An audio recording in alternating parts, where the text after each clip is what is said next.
Bienvenue à vous dans ce journal. Les titres, c'est dans un instant. Une centaine de personnes ont marché cet après-midi à la place de l'Obélisque pour manifester, dénoncer les spoliations foncières et le relogement des familles déguerpies de Claudel et de Terme Sud, entre autres revendications. La plateforme Doina a donc réussi le pari. Vous entendrez un reportage de Hadi Fatou Bari à suivre dans ce journal. La journée mondiale de la santé mentale célébrée ce samedi. Au Sénégal, on dénombre 4000 malades mentaux. La question de la prise en charge de ces malades est évoquée par le président du réseau des organisations pour la promotion de la santé au Sénégal, notamment dans la couverture maladie universelle et la carte d'égalité d'échange. Lourde défaite des hommes d'Aliou Cissé face aux Lions de l'Atlas hier à Rabat, un score de 3-1. Qu'est-ce qui n'a pas marché? Les Sénégalais se prononcent, vous entendrez leurs différents avis. Voilà pour les principaux titres de ce journal mis en onde par Alassane Wade.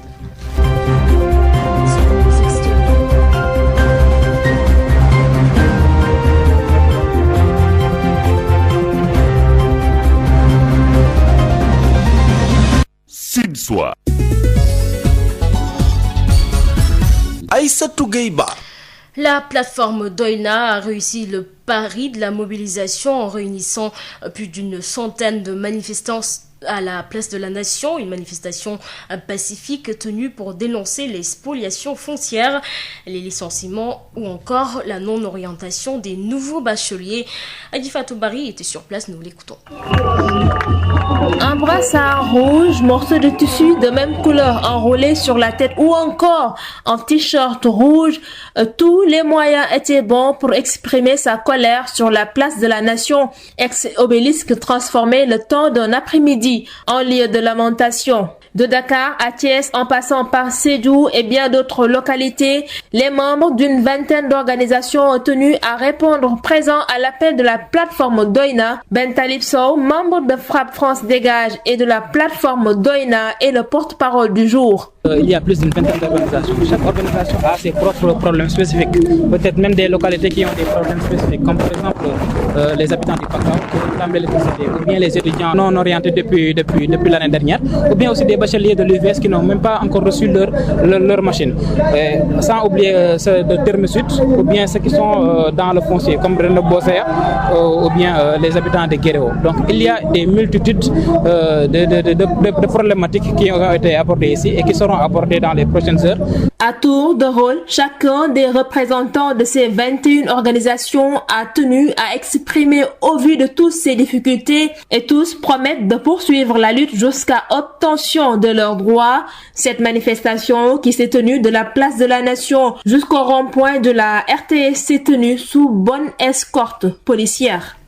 Hadi Fatou Bari, le collectif des victimes de démolition de Tivaouane Peulh a également pris part à cette manifestation de la plateforme Doina pour exprimer à nouveau leur colère. Après 3 ans de lutte, ces victimes de spoliation foncière au nombre de 1796 promettent de durcir le ton pour entrer dans leurs droits. Voici Papa Maguette Gaye, leur porte-parole, toujours au micro d'Hadi Fatou Bari.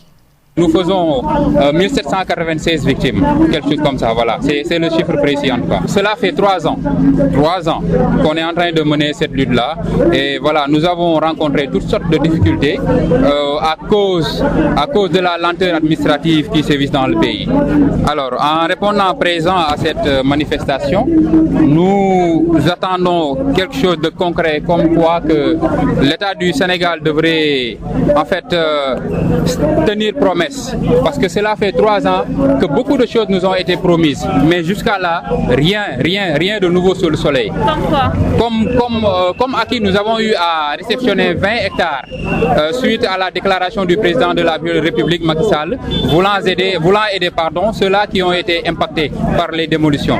Mais ce qui se pose comme problème est que il nous reste un papier qui doit nous certifier que les 20 hectares nous reviennent de droit. C'est ça qu'on appelle l'avenant. Et ça, c'est bloqué au niveau du ministère des Finances. le 16 de ce mois-ci, nous avons une manifestation pacifique à organiser au niveau de notre localité, c'est-à-dire à Tivaouane Peulh. Et ce sera une rencontre qui sera inclusive parce que toutes les parties de la commune de Tivaouane Peulh vont se regrouper ce jour-là pour participer à la marche pacifique, pour faire entendre notre voix. Parce que vous savez que 3 ans, c'est beaucoup dans une lutte où il y a des gens qui sont dans des situations précaires. D'autres personnes qui sont également montées au créneau ce matin, il s'agit des 241 universitaires recalés au concours d'entrée à l'École nationale des sous-officiers de la gendarmerie nationale. Ils exigent leur recrutement, selon eux, ils sont admis au concours et n'excluent pas de marcher de Dakar à Fatick. Écoutons Amara Seydou Kouyaté, leur porte-parole au micro d'Odile Minkilan. Le concours a été ouvert au mois d'août de l'année 2019. Nous y avions sacrifié corps et âme et tout un grand temps pour pouvoir déposer ce concours. Et à la suite des dépôts, après les épreuves physiques, nous étions 12 000 candidats à être aptes pour pouvoir passer aux épreuves écrites. Et parmi ces 12 000 candidats, ils ont sélectionné 400 candidats admissibles. Ce qui a suivi, on a été secoué par la maladie du Covid-19 et on a attendu à peine 6 à 7 mois, quelque chose comme ça. Dans une première phase, on nous a demandé de venir faire les visites psychotechniques. Après les psychotechniques, on est passé à l'entretien. Et après l'entretien, on est allé faire ce qu'on appelle les visites médicales, qui est une phase vraiment très difficile, à la suite duquel on a éliminé 19 parmi les 400 admissibles. Et les 381 qui restaient parmi les 400 ont passé avec succès les visites psychiatriques. À la suite des visites psychiatriques, ils nous ont fait croire que nous ne devrions faire qu'attendre le début de la formation. Et nous tous ici présents, les 241 étudiants avaient espoir comme quoi qu'ils vont intégrer l'école de formation des sous-officiers de la gendarmerie nationale. Depuis lors, on attend, on a sacrifié nos études, des opportunités multiples, espérant qu'ils vont intégrer l'école des sous-officiers de la gendarmerie nationale. Mais à notre grande surprise, on est resté un vendredi vers quelque chose comme 23h, comme ça. On a publié une liste de 140 admis d'office. Et pour dire que maintenant, on a recalé 241 autres étudiants qui vraiment sont voués à l'échec. On avait commencé, nous les 241 qui ont été recalés, à vouloir poser des actes. Et parmi les actes qu'on a posés, on est parti là où on espérait vraiment pouvoir trouver un aide, déposer une lettre d'audience au ministère des Forces armées. On est allé à la médiature de la République, on y a déposé aussi une demande d'audience. Mais toutes ces demandes étaient muettes. Maintenant, la date d'intégration est prévue pour le 12 de ce mois-ci, c'est-à-dire lundi. Et ces gens-là sont toujours là en train d'attendre. Maintenant, notre vœu, ce n'est pas autre chose que de demander à l'État quand même de nous recruter. Parce que nous avons admis le concours avec un bon niveau, avec de très bonnes moyennes. Nous avons passé toutes les étapes requises du concours. Donc, nous devrions être recrutés. Ils ont dit que si l'État ne réagit pas d'ici mardi, le mardi, ils ont prévu de Dakar à Fatick, ils vont marcher. Parlons de tout à fait autre chose, notamment de la journée mondiale de la santé mentale célébrée ce samedi. Au Sénégal, au moins 4000 malades mentaux errent dans les rues. Le manque de structures de prise en charge est à l'origine de cette situation. S'unir pour la santé mentale, investissons, c'est le thème choisi cette année. Et le but, c'est surtout d'attirer l'attention des partenaires et la population sur la nécessité de s'investir dans la santé mentale. Le réseau des organisations pour la promotion de la santé mentale plaide aussi pour que l'ensemble des malades mentaux puissent bénéficier de la carte d'égalité des chances. Abdoulaye Gueye, président du réseau des organisations pour la promotion de la santé mentale au Sénégal, est joint par Ndaï Mariam Diagne. Il y a au moins 4000 malades mentaux au Sénégal. Ce qui est important de constater, c'est que la situation devient de plus en plus dramatique. Et nous ne pouvons plus vraiment être comme ça, regardant sur une situation qui semble déjà en jeu. Alors, ce que nous nous sommes dit, c'est que nous appelons les autorités à vraiment regarder en face, parce qu'aujourd'hui, nous voulons que le gouvernement vraiment prenne en charge les malades mentaux dans la couverture maladie universelle, mais aussi dans la carte d'égalité des chances. C'est des handicapés comme les handicapés moteurs. Il faut qu'on les intègre dans ce fait-là, parce que aujourd'hui, il y a beaucoup de malades qui errent, c'est parce que leurs familles n'ont pas assez de moyens pour les prendre en charge. Le traitement est coûteux. L'hospitalisation, n'en parlons pas. Le traitement, écoute, les médicaments, voyez-vous. Donc les familles sont dans le désarroi. Il faudrait vraiment que l'État puisse vraiment nous aider à mettre des psychiatres dans chaque région du Sénégal, parce qu'on en a besoin. C'est des malades. C'est une maladie. Donc il faut, comme on a besoin de gynécologues, comme on a besoin de cardiologues, c'est comme ça qu'on a besoin aussi de psychiatres, d'addictologues dans toutes les régions pour pallier à tout ça. Il nous faut des cadres de prise en charge vraiment adéquats qui puissent vraiment répondre aux exigences de cette maladie-là. Saint-Louis, il existait jadis des centres de prise en charge des malades mentaux errants, mais qui sont tous fermés il y a bien longtemps. Et depuis, le phénomène a pris une ampleur inquiétante qui mérite une gestion de la part de l'État, selon les citoyens qui plaident pour la réouverture de ces centres de prise en charge. Cependant, les responsabilités semblent être partagées, estiment certaines personnes qui accusent les familles. Correspondance Yves Tanel. Ils sont partout et errent à longueur de journée et même jusqu'à des heures tardives. Ce sont bien sûr les malades mentaux errants qui sont complètement laissés à eux-mêmes, se désolent ces Saint-Louisiens. On les voit traîner dans les marches et auprès du pont Faidherbe, dans les plages et dans les rues.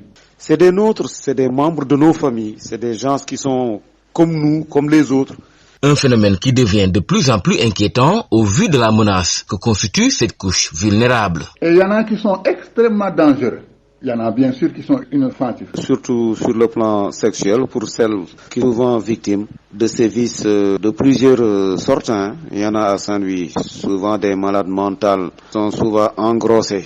D'où l'urgence aujourd'hui pour l'État de les prendre en charge, tel que fut le cas jadis ici à Saint-Louis. Il faudra qu'on songe vraiment à ouvrir des structures pour les prendre en charge, comme ça se faisait dans le passé. Il y en avait ici à Saint-Louis, je pense au moins trois, qui prenaient en charge les malades mentaux errants. Comme vous le savez, ici à Saint-Louis, il y avait au niveau de l'hydrobase, quand nous étions très jeunes, un centre que l'on appelait Lazaret. On les ramassait, on les traitait là-bas, on les soignait, on leur donnait à manger. Ils étaient bien traités. Pourtant, les responsabilités sont partagées selon cette dame qui incrimine la famille. Concernant le phénomène des malades mentaux, ici dans la région de Saint-Louis plus précisément, la première responsabilité concerne la famille, parce que c'est à la famille de prendre en charge ces personnes avant même que l'État mette en place des structures pour pouvoir les aider à se rétablir. Ils plaident tous aujourd'hui pour la réouverture de ces différents centres de prise en charge afin de mieux s'occuper de ces malades mentaux errants dans la capitale du Nord. Saint-Louis, Yves Tendeng, Sud FM. En tout cas, à Ourossogui, les rues sont de plus en plus prises d'assaut par les malades mentaux à cause d'absence de structures d'accueil. Ils sont dans les rues sans aucune forme de soutien de la part des leurs. Le Fouta est loin d'être un havre de paix pour les malades mentaux. Abdourahmane Djen. La situation des malades mentaux n'est guère reluisante dans la partie nord-est du pays. Ils sont dans les rues et à toutes les heures de la journée, dans des conditions pitoyables, décrit Mamadouba. Dans le Fouta, généralement, les malades mentaux sont laissés à eux-mêmes. Ils sont en train de errer dans les rues sans aucune prise en charge. Pas de prise en charge de la part de l'État, pas de prise en charge également de la part de leurs proches. Parce que à Ourossogui, par exemple, qui est la plus grande agglomération du Fouta, vous rencontrez souvent des malades mentaux qui viennent de Podor, qui viennent de Ndioum, qui viennent de Kanel, qui viennent des contrées lointaines, et leurs parents ne s'inquiètent même pas. Ils sont en loc et se nourrissant de restes. Les malades mentaux sont en outre la risée de la localité. Des moqueries qui ne font qu'aggraver leur situation, déplore Abdourahmane Ba, un habitant de Ourossogui. Les populations aussi, il faut qu'ils respectent ces malades mentaux. Parce que le plus souvent, quand on les voit aller dans les rues, on rigole, c'est pas bien. C'est pas bien parce que quand on vit, on n'a pas encore fini. On peut demain être malade comme eux. Donc il faut vraiment les soutenir aussi. Ceux qui sont dans les rues, il faut les soutenir. Si les parents ne sont pas là, il faut se dire que celui-là, il a un parent quelque part. Moi, je peux avoir un malade mental demain. Donc je dois le soutenir. Si j'ai quelque chose, un habit par exemple, un pantalon, un truc, des choses comme ça. L'absence de structure adéquate pouvant les accueillir ne doit pas être un prétexte pour les laisser dans les rues. C'est pas des faux, on a dit malade mental. Moi, quand je suis malade, je suis à la maison. Donc ces malades mentaux aussi, c'est des malades. Ils doivent rester dans les maisons. On doit les encadrer, les soigner surtout pour qu'ils reviennent. Madame Abdourahmane Dien pour Sud FM. Et selon l'Organisation mondiale de la santé, près d'1 milliard de personnes souffrent d'un trouble mental. Le dernier rapport de Human Rights Watch révèle que 792 millions de personnes ont un problème de santé mentale à l'échelle du monde, soit une personne sur 10 à un enfant sur 5. Toutes les 40 secondes, une personne meurt par suicide et il est désormais établi que la dépression est une des causes majeures de maladies et d'handicap. Plus de 75% des personnes atteintes de troubles mentaux ne reçoivent aucun traitement. Le secrétaire général de l'ONU, Antonio Guterres, réclame une augmentation considérable des investissements. Parlons de tout à fait autre chose, notamment de la situation épidémiologique au sein du pays. Un nouveau décès, 31 nouveaux cas testés positifs au coronavirus ces dernières 24 heures. 6 cas graves sont actuellement en réanimation. Le point avec le docteur Elhaj Mamadou Ndiaye, directeur de la prévention au ministère de la Santé et de l'Action sociale. Le ministère de la Santé et de l'Action sociale a reçu les résultats des examens virologiques ci-après. Sur 1177 tests réalisés, 31 sont revenus positifs, soit un taux de positivité de 2,63%. Les cas positifs sont répartis comme suit. 16 cas contacts suivis par nos services, 2 cas importés enregistrés au niveau de l'aéroport international Blaise Diagne de Diass et 13 cas issus de la transmission communautaire répartis entre Thiès 3, Golfe Sud 2, Mbour 2, Dakar Plateau 1, Fann Résidence 1, Liberté 6 1, Pikine 1, Point E 1 et Sacré-Cœur 3 1. 62 patients hospitalisés ont été contrôlés négatifs et déclarés guéris. 6 cas graves sont pris en charge dans les services de réanimation. Un décès a été enregistré ce vendredi 9 octobre 2020. L'état de santé des autres patients hospitalisés est jugé stable.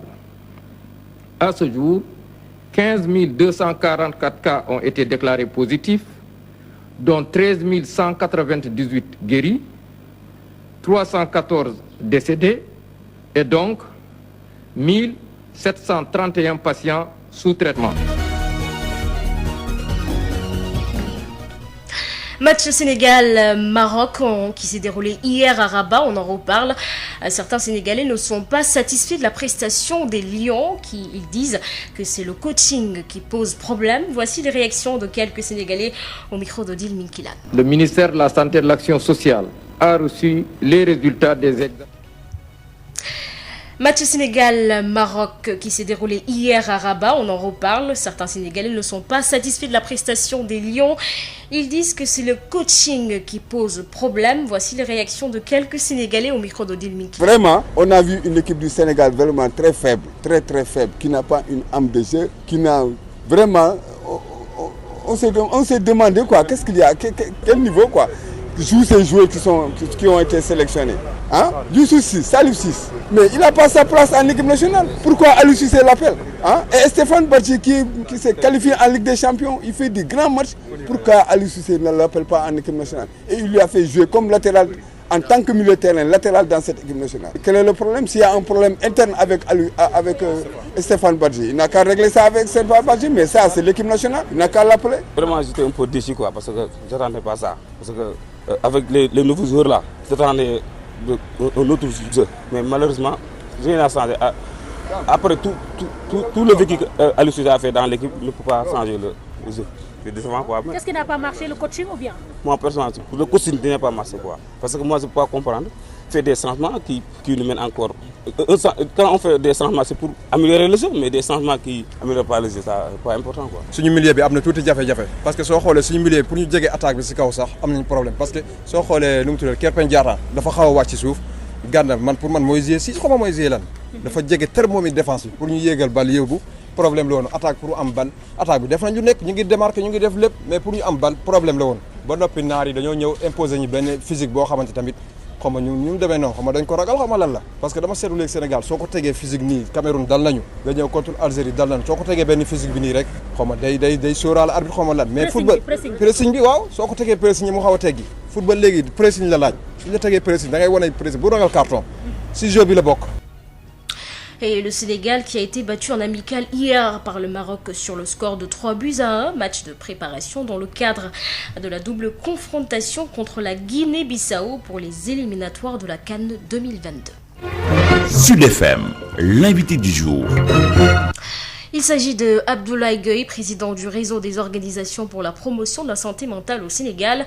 Il est interrogé par Naïm Mariam Diagne. Nous sommes avec Abdoulaye Gueye. Vous êtes le président du réseau des organisations pour la promotion de la santé mentale au Sénégal. Bonjour. Bonjour. Aujourd'hui donc, on célèbre la journée mondiale de la santé mentale et le thème choisi est s'unir pour la santé mentale. Investissons. Dites-nous, quel est le but visé à travers ce thème? Le thème de cette année a été choisi pour amener tous les acteurs, la communauté, à vraiment s'investir dans la santé mentale. Parce que on a constaté qu'il y a un manque criant de moyens et d'acteurs qui puissent vraiment faire quelque chose dans la santé mentale. Aujourd'hui, il est plus que nécessaire de s'investir dans la santé mentale. C'est pour cela que nous avons choisi ce thème, pour amener les investisseurs, les acteurs communautaires, mais aussi les autorités à s'investir dans la santé mentale. Parce qu'il est temps que cette situation d'errance des malades mentaux puisse prendre fin. Nous avons un programme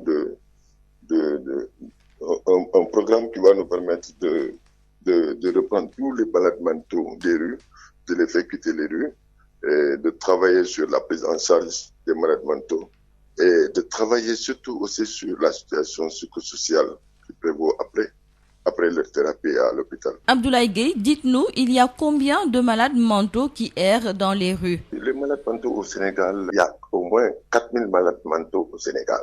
Ce qui est important de constater, c'est que la situation devient de plus en plus dramatique. Et nous ne pouvons plus vraiment être comme ça, regardant sur une situation qui s'empile des gens en jeu.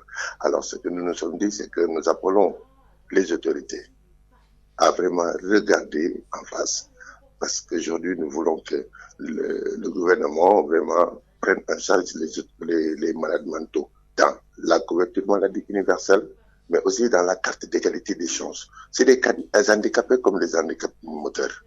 Il faut qu'on les intègre dans ce fait-là, parce que aujourd'hui il y a beaucoup de malades qui errent, c'est parce que leurs familles n'ont pas assez de moyens pour les prendre en charge. Le traitement est coûteux. L'hospitalisation, n'en parlons pas. Le traitement est coûteux. Les médicaments, voyez-vous. Donc les familles sont dans le désarroi. Ils n'ont pas de moyens de les prendre en charge. Ils sont obligés de les laisser dans la rue, parce que des fois c'est une situation qui peut être très dangereuse dans la maison. Il y en a qui ont des fois des réactions très violentes qu'ils ne peuvent pas contrôler.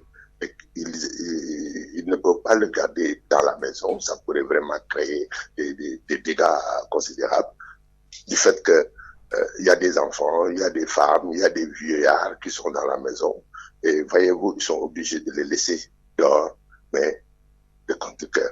Et justement, en parlant de structures, et aujourd'hui, combien de structures sont capables à Dakar, comme dans les autres régions, de prendre en charge ces malades mentaux? Vous voyez, il y a FAN qui est en train de faire un travail remarquable. Il y a aussi le centre psychiatrique de Thiaroye avec ses faibles moyens très limités. Il y a aussi les Dalal Khel qui sont là, qui sont des cadres privés catholiques. Dalal Khel Thiès et Dalal Khel Fatick. Dans les autres régions, il y a quasiment rien du tout. C'est juste des structures qui sont là, qui sont vides. Il faudrait vraiment que l'État puisse vraiment nous aider à mettre des psychiatres dans chaque région du Sénégal, parce qu'on en a besoin. C'est des malades. C'est une maladie. Donc, il faut, comme on a besoin de gynécologues, comme on a besoin de cardiologues, c'est comme ça qu'on a besoin aussi de psychiatres, d'addictologues dans toutes les régions pour pallier à tout ça. Il nous faut des cadres de prise en charge vraiment adéquates qui puissent vraiment répondre aux exigences de cette maladie-là. Mais aujourd'hui, aller par exemple à Djimkore, à Tamba, nous avons été tout récemment, mais à Djimkore, c'est la désolation totale. Il y a absolument rien. Les malades sont laissés à eux-mêmes. Ils déambulent comme ça dans les rues. Si ajoute maintenant le problème d'immigration, il y a d'autres, dans les pays limitrophes, il y a d'autres ressortissants qui quittent les autres pays pour venir au Sénégal, des malades mentaux. Actuellement, à Tamba, vous verrez qu'il y a beaucoup de Guinéens, beaucoup de Burkinabés, beaucoup de... Voilà, c'est des situations tellement difficiles. Actuellement, nous avons un problème de prise en charge et des structures de prise en charge. Il nous faut des structures de prise en charge capables vraiment de recueillir tous ces malades-là dans leurs fiefs respectifs. Abdoulaye Gueye, je vous remercie. Je rappelle que vous êtes le président du réseau des organisations pour la promotion de la santé mentale au Sénégal. Aïssatou Gueye Ba.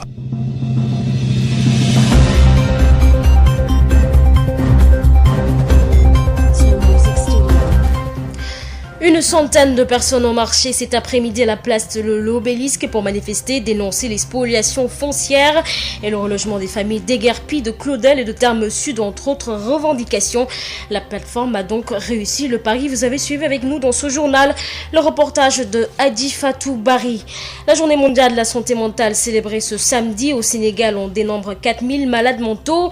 La question de la prise en charge de ces malades évoquée par le président du réseau des organisations pour la promotion de la santé au Sénégal, notamment dans la couverture maladie universelle et la carte d'égalité des chances. Lourde défaite des hommes d'Aliou Cissé face aux Lions de l'Atlas hier à Rabat, un score de 3-1. Qu'est-ce qui n'a pas marché? Les Sénégalais se sont prononcés. Vous avez entendu leurs différentes réactions dans ce journal. C'est la fin de ce journal. Merci de l'avoir suivi. Merci également à Alsan Ouad qui a quand même assuré la mise en onde de ce journal. Retrouvez Birama Ndiaye à 21h pour le prochain bulletin d'information. Excellente soirée à vous.